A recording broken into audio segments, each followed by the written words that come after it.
to North, John Adams, in the interest of people. Hello, John. Hello, sir.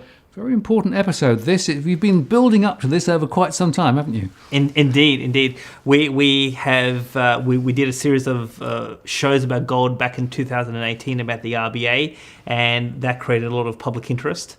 We haven't really touched on it in the last couple of years as we've moved on to other issues, but there has been a range of audience members who have come back to us and said, well, whatever happened to these, to the questions of the leasing arrangement in terms of the audit, in terms of getting Australia's gold back from the Bank of England back into Australia. And so, so a couple of points to make. First off is that from our shows that we did back in 2018, we did get a response from the RBA, and what they did was they created a web page about our gold holdings, and let's actually put that web page up on the screen. And so this is public information. So before there was no information, and we just had to go on the annual report.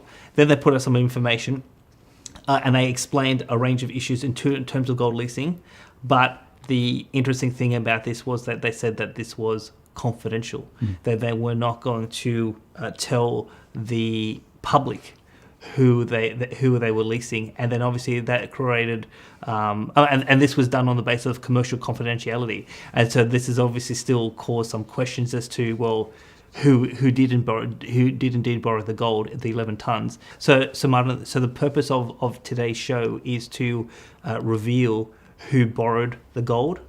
We will actually touch on maybe about where the gold is, because that's also an interesting question. And then what I will do is I will provide my hypothesis, and I'm happy for you to challenge me on my hypothesis as to why did this particular counterparty borrow the gold.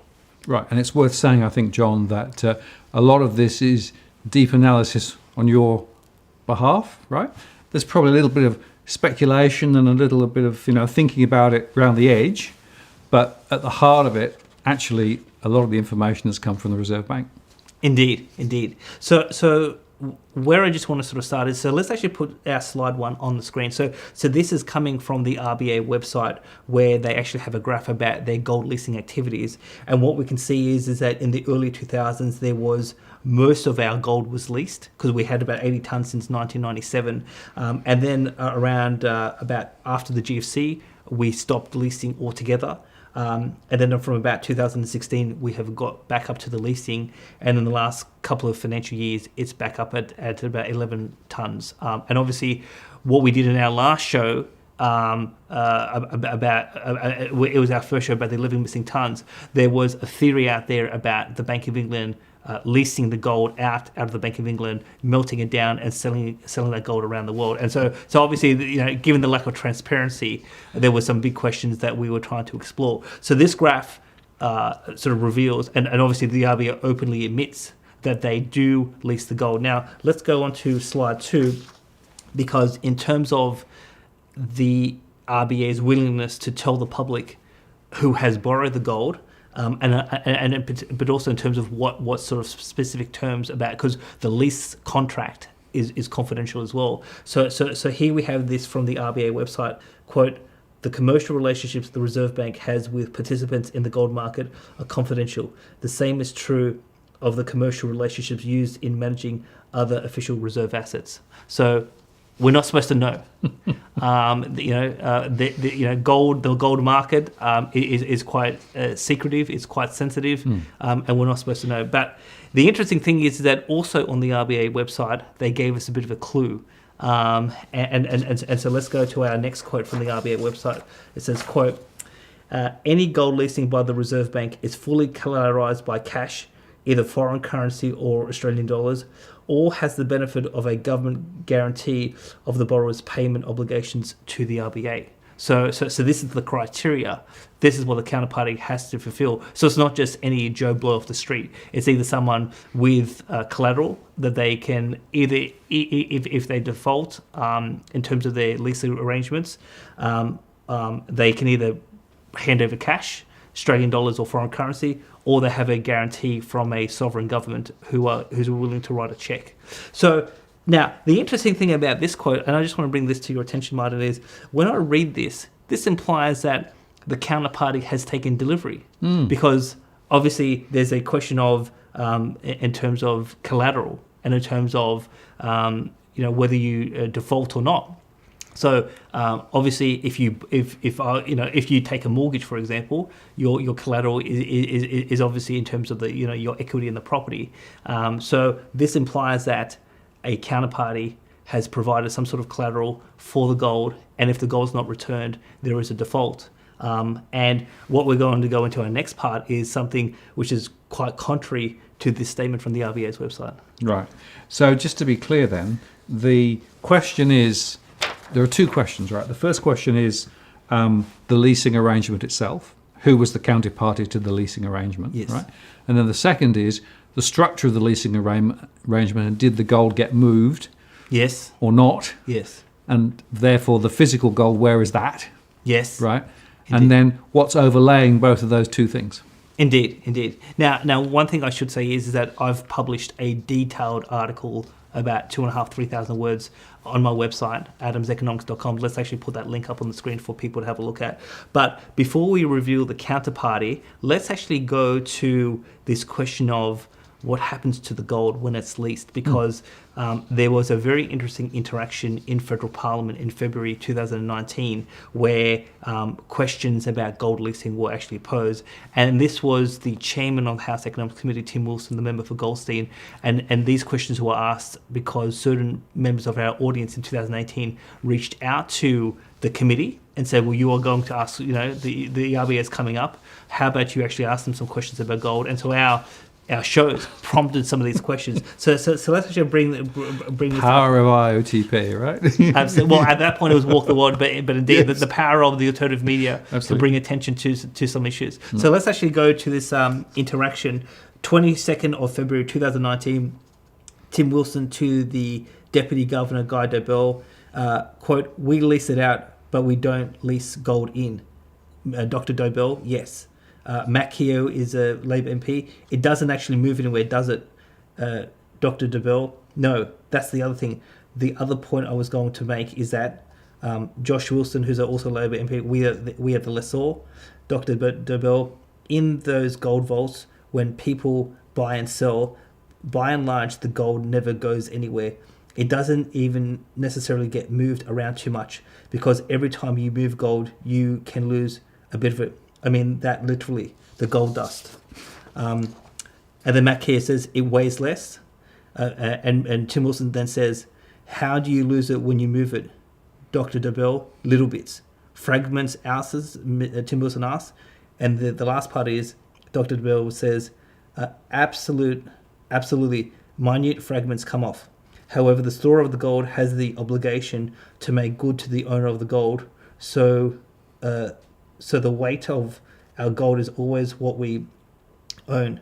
What I mean is that they minimize the number of times they move the gold. So remember, this is testimony to federal parliament from Guy Dobell, Deputy Governor of the RBA. It cannot be as crystal clear as what he said. He says that it doesn't move. The gold does not move. So we have lent out the gold to someone. The gold has not moved, according to the RBA. Now, what I will say at this point is that for the purposes of this discussion, I'm going to accept what the RBA told Parliament. But I should say is that at this point, in February of 2019, there had only been one audit in 20 years, and that was in 2013. And that on that occasion, the RBA was not given unfettered access to our gold holdings. The Bank of England had a tightly controlled process, and we were only allowed to see a fragment of our 80 tonnes.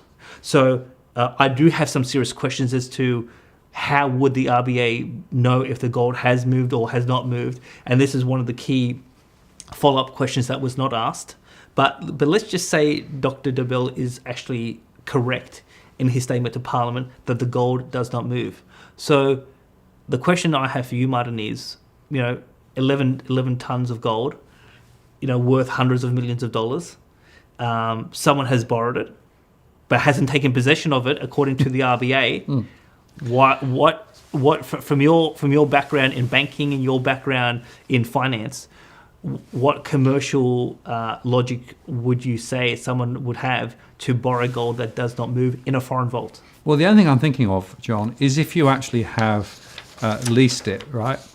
And you had a balance sheet, and on that balance sheet you needed to actually show a particular asset. Essentially, that would work. So maybe it's to do with making accounts look a particular way.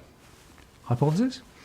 Yes. Well, I mean that is what we think has actually happened. Okay. So I'm happy to reveal that the counterparty who borrowed the gold was Gold Corporation, aka the Perth Mint, which is owned by the Western Australian government, which obviously, and the Perth Mint has a government guarantee from the WA government, so it actually meets the criteria as set out by the RBA website about who the counterparty can be. It's either you put up the collateral or you have a government guarantee. The Perth Mint has that, but the what we can reveal is that after 2 years of trying to keep this secret, we have found out it is the Perth Mint. Now, the question obviously is that how do we know it's the Perth Mint? Yep, good question. Yep. Now, last year, after this interaction in federal parliament, there was a request by one of our audience members, an FOI request, Freedom of Information request, to the RBA for documents relating to the 2019 gold audit. Those documents were released on the RBA website in September of last year. So I've known about this for a little bit, but we haven't sort of delved into this particular topic. And there was a email interaction between two RBA employees that, to be honest, should have been redacted, but wasn't. And I suspect it was an oversight on the part of the RBA.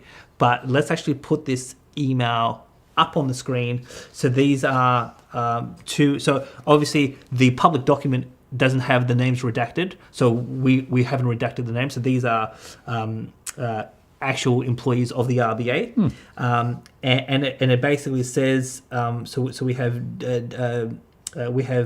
one employee emailing David Cook, and it says quote, you refer to effectively 357,000 ounces of gold, or 0.35 million ounces of gold certificates. I understand that the gold system record this information as gold certificates, but these are no longer applicable under ISDA. The 0.357 million ounces are actually gold bars on loan currently to Gold Corporation. So this is, in my view, the evidence. We perhaps would, to be definitive, we probably would want to see the actual signed lease agreement between the two parties. But given that the RBA has said that's confidential, I'm accepting that this email from the 5th of April 2019 is a factual statement between two RBA officials and saying that we have leased it to the Perth Mint. So have you looked at the Gold Corporation's accounts? Is there anything in the accounts that would reflect this? Yes. So I'm glad you asked that. Now, so the balance sheet of the of Gold Corporation, it does have a series of liabilities, and it has a particular category called precious metal borrowings interest bearing.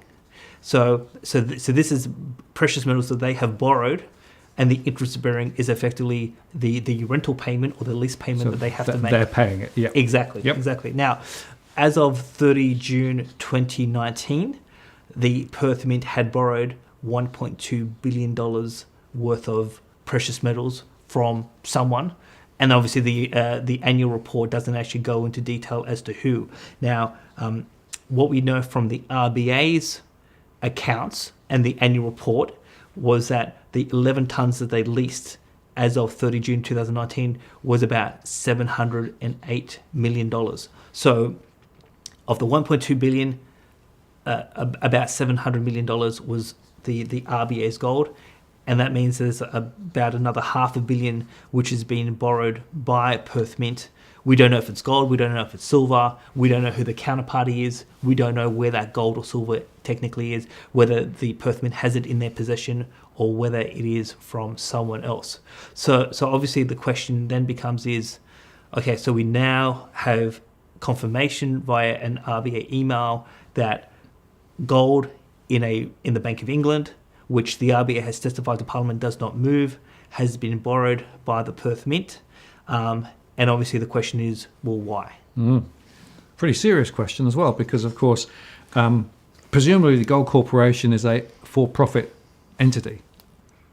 Is that right? Yeah. Yes. So it's a commercial entity. It's trying to essentially, create profit for its shareholders, right? Yeah, and obviously in this case the shareholder is the WA government. Right, 100% owned by. Yes, Yeah. it is. Okay. It is 100%. I think that might be quite important. Yes. So and to be clear, Gold Corporation effectively has two functions. It manufactures gold and silver products. Yep. But also it is a retailer. Yep. And so it buys and sells. It's a trader, both of the wholesale market on the global market, but also in terms of local retail selling, etc. So now, so obviously, why would they have done this? Now, so I do believe that this is a technique to supplement its holdings. So when the auditors at certain points in the financial year or at the end of the financial year, they say, well, you need to own a certain amount of gold and silver, show us what you own. And obviously part of that portfolio of gold and silver that they have, some of it they physically own.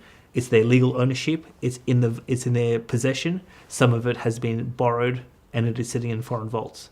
Now the question is obviously why. So now, sorry, just a question there. So what you're saying is that they will have some physical metals sitting in their vaults, right? Yes. But if they need to create a larger pool for their balance sheet purposes, yes, the leased ones can be stood alongside them to Yes. create effectively a larger total pool. Yes. And from an auditing perspective, whether it's leased or whether it's held, it's the same.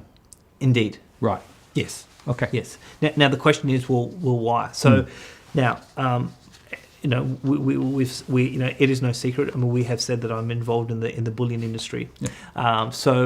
Now, what I've been doing in the industry is sort of dealing at a retail level in terms of buying and selling physical bars, physical coins. So that's all we do. Now, in the last couple of months, I wrote an article for my website, and we'll put this up on the screen. And the article is "Beware of Synthetic Gold and Silver Products." Now, there's a range of products which are being sold around the world, including in the Australian market, what I call synthetic gold and silver. And these are products where you don't have direct legal title. So it's not like that you say, Martin owns this specific bar or Martin owns this specific coin. You are led to believe you own gold or silver, or you have exposure to gold and silver, but technically you don't. What you effectively have bought is a promissory note from a counterparty. And so what are these synthetic products? So these are things like unallocated gold and silver accounts, pool allocated in terms of ETFs, in terms of futures contracts, and then even in terms of, I would say, in terms of cryptocurrencies. All of these sort of products that are out there, if you buy one of these things, you do not have a legal title to a specific bar and a specific coin, and that's why I call these products synthetic. Yep. Now, the key point is now the biggest issuer of these products in the Australian market is the Perth Mint. And they have their PM Gold Pass, which is listed on the ASX, and they have unallocated, pool allocated, etc. So part of their claim is that, particularly on this unallocated gold and silver, is we have a pile of working gold and working silver, so you can basically buy a share of this, and obviously if the price moves, well then you get the price exposure, but you don't actually technically have legal title to a specific bar or a specific coin. Now, if you want to, if you ever want to cash out your unallocated, there's a process to do that, and there's a fee structure with that. If you want to convert your unallocated to a physical bar, there are some fees with that. And obviously, the claim is that for the pool of unallocated that they have the requisite gold and silver in their possession, and so that is their commitment to the market. Now, obviously, this scandal that I think is here is that a lot of people and a lot of people who watch the show have put money, and sometimes and some of the people I've spoken to, we're talking 6 or 7 figures into these what I call synthetic products, on the proviso that there is a statement by the Perth Mint that we have the requisite gold and silver. So the question that our audience and those involved in these synthetic products have to ask is, when they hear these claims of that these products are 100% backed by gold or 100% backed by silver, or whatever the case may be, is, well, what consists of this backing? Where's the location of this gold and silver? And how readily available is this gold and silver if there is a request for the gold and silver to be delivered? Right. And is it fair to ask a question, is there a one-to-one relationship between all the contracts are out there and the underlying gold, right? Because that would be the assumption, presumably. Yeah. And I'm just worrying about this in the context of, the derivatives markets, where we know that there's a huge disparity between the underlying and all of the other sort of stuff that's built over the top. I mean, are we looking at something similar here, do you think? Well, so what I would say is that we have the institutional market, we have the retail market, we have sophisticated investors, we have unsophisticated investors.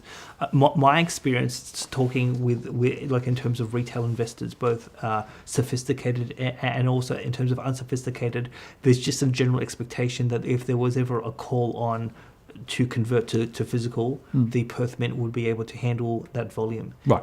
So they're assuming it's a one-on-one. So when Yes. I'm a retail purchaser of one of these, I'm basically assuming that there is gold somewhere that's, or whatever the metal is, aligned to that agreement that I've got. Yes. Okay. And so my concern with this discovery is a portion of the portfolio that the Perth Mint says that they have to back up these products is not of their own physical ownership. They've borrowed it. Yep. And even if you borrow it, according to the RBA, the Perth Mint physically does not have it.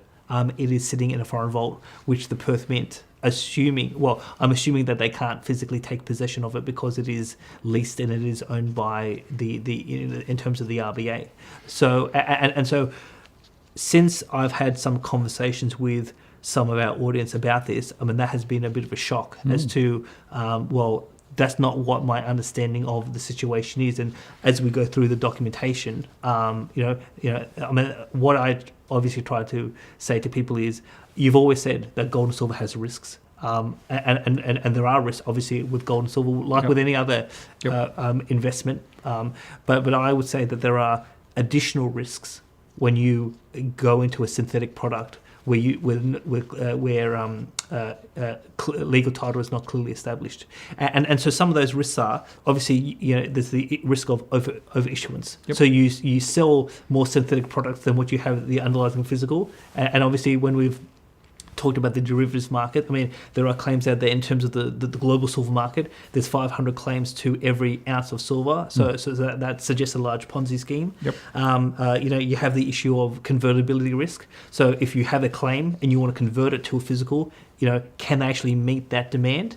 And kind of like with fractional reserve banking, in normal conditions, when there's a steady flow of people asking for it, that should be okay.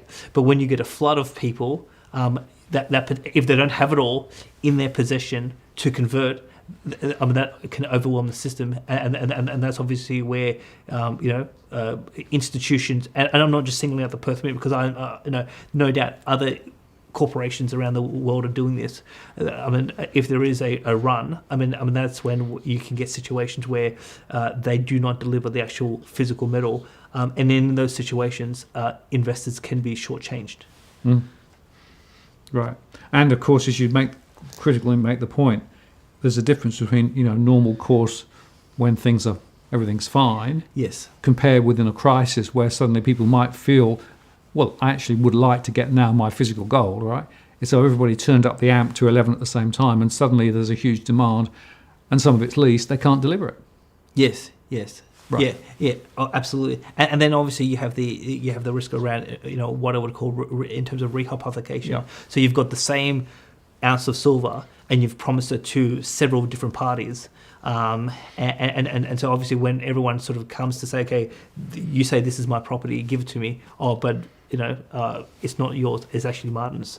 well, why did you sell me this contract? The point of me writing these articles, Martin, about beware of synthetic gold and silver, it was really to bring attention to some of these additional risks that are in the market, because I felt that some of the people I was talking to who had money in some of these products weren't fully across what are the differences between synthetic gold and silver versus the actual physical, because typically the financial spreads in the synthetic are lower. So particularly for people putting in significant amounts of money, it appears to be a cheaper option.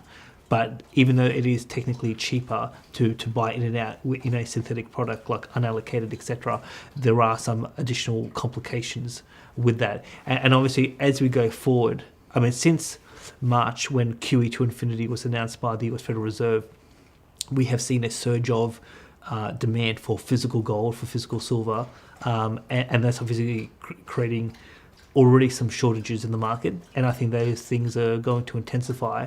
And obviously, when you have a counterparty that now, and I should say, from my understanding, these arrangements by the Perth Mint are perfectly legal. They have been documented on their balance sheet. The issue is that I don't think it's been properly communicated to their customers and to the market in terms of, well, part of when we say these products are fully backed, part of this gold is gold in a foreign vault, which the RBA has certified to Parliament that the gold does not move. Now if there is an issue with the RBA's testimony, well, we can happy to revisit that element of the conversation.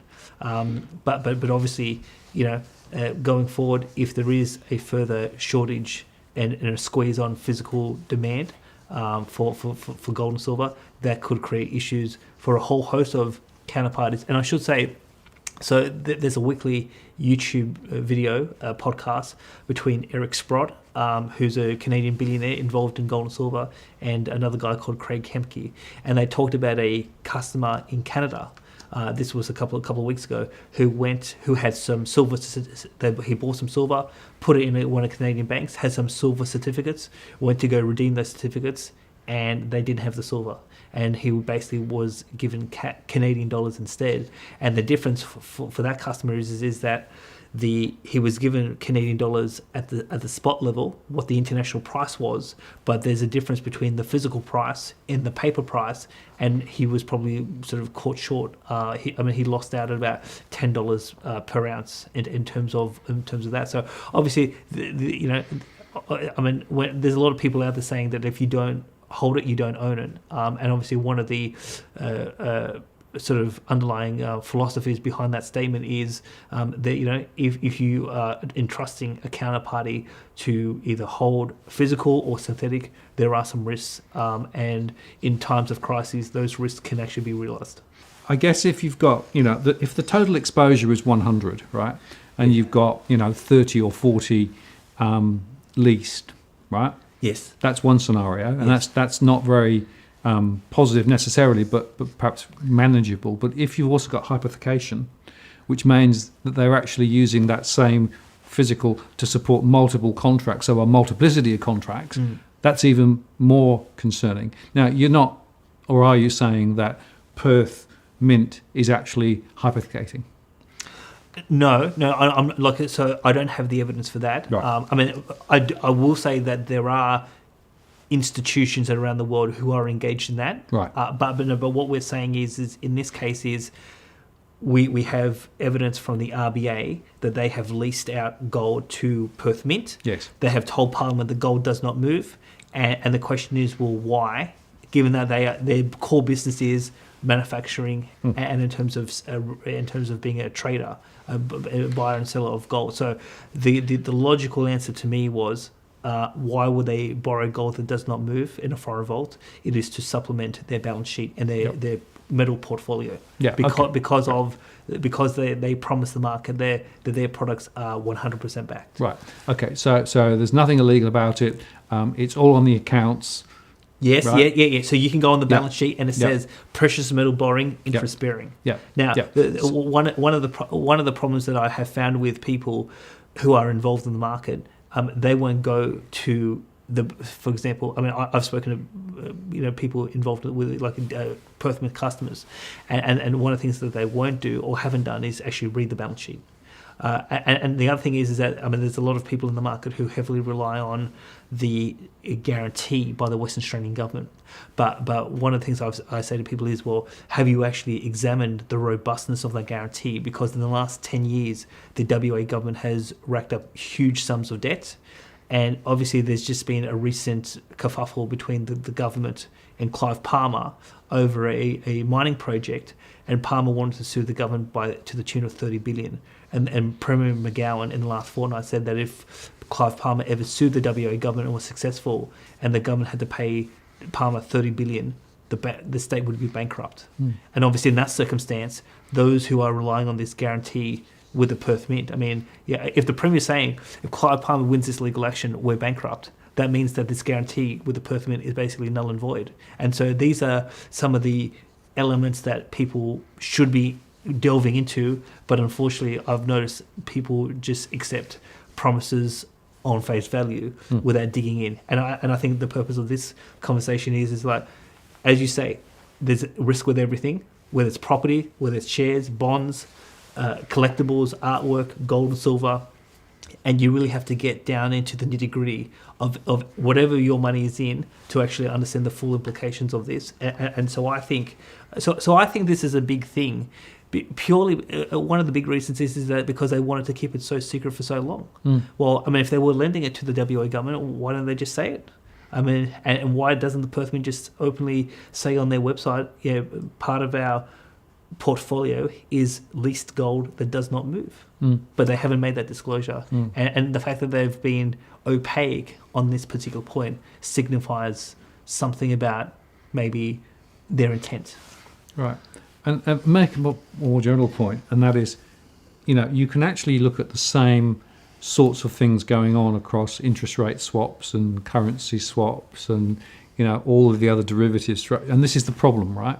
So there is a level of opaqueness in the way that a lot of these things are working, right?